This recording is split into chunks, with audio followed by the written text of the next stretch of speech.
مادر خوب از روی تو رنج عذاب کشیده است. برای تولدی تو خیلی رنج کشید، به مرگ دست به گریبان شده بود. نجاست های تو را با دستای زیبا و نازکش میشوشت و پاکیزه میکرد. ای ابله، بسوش ما فریاد میکنی؟ با گریانش میکنی؟ شبی که تو را خواب نمیبود او خواب نداشت، تا سحر تو را الله میگفت، تا سحر همراهی تو بیدار بود.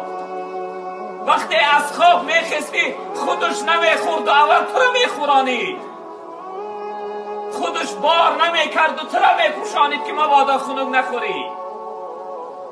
یه خوب بدانه جوان، ای شخصیتی که به سوی مادر فریاد میکنی، ای شخصیتی که قدر مادر رو نمیدانی، حق مادر رو ادا نمیکنی. مادر خیلی بزرگ